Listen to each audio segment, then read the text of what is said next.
yali mukulumiraliwa nenga abeera Uganda. Omukulu Bobi Wine akyali munnange South Africa ne mwana mulenzi munnange ate Nalukoola kakati nno bali mu kitundu eno munnange bali mu kulambula mu kaawo nga boogera munnange ate ku story ngenda kubeera nga mbikutuusako mu maaso awo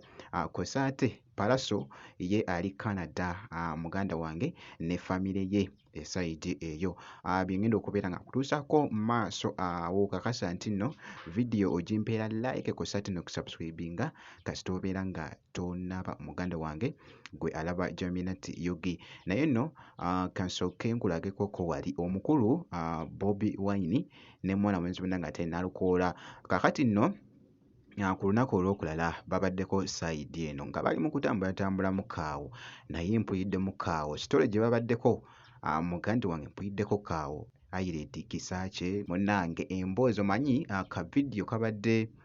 actually akakutte naye nga okusinziira just wali kitegeere nti nno babadde nga bali mu story babadde koko n'emboozi munnange gye babadde banyumyanyumyamu kaawo ng'omuntu wanaanyumyamuko ng'ali ne banne eside eno kakati nno nga bwe batambula mpolampola wali mu kifo munnange ate wali e South Africa bibadde bitya mu katambi yonna gye biggweredde muganda wange ogenda kubeera nga okyagayira ddala bulungi nnyo okamala kansoke nkuwa akatambi kano ate male nkomeyoko Yali muwala.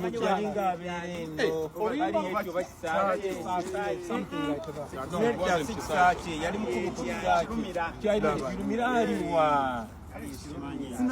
nenga abeera Uganda.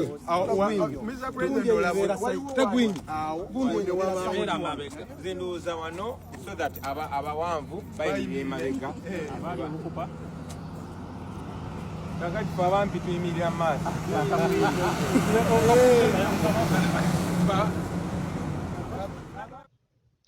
yoyo nno munnange ate omukulu munnange ate Bobi Wine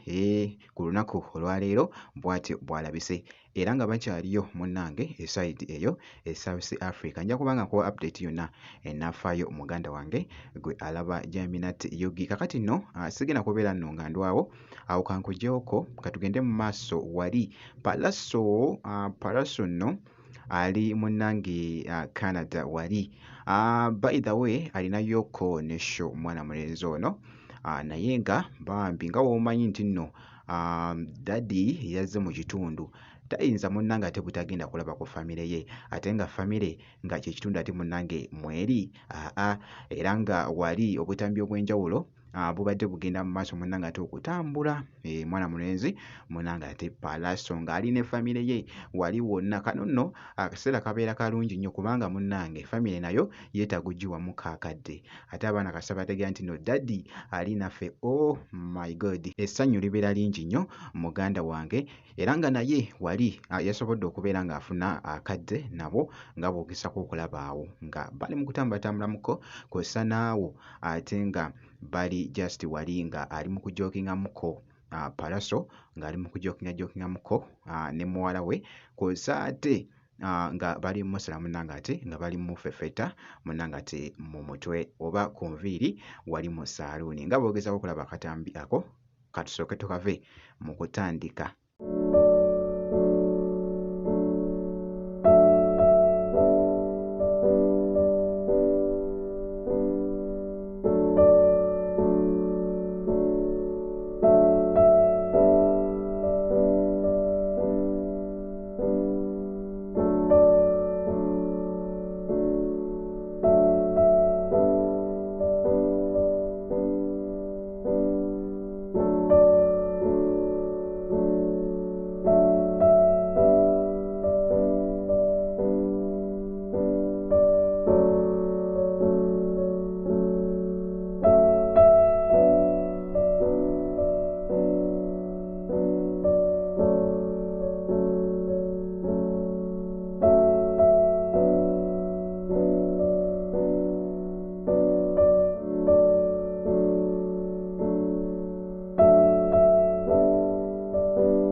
kityo nno munnange ate bwe kitambudde. Kakasa nti nno video ogimpeera like kussa ate ne kusubscribinga kasita obeera nga ntonaba nja kubanga nkuwa update yonna enaafaayo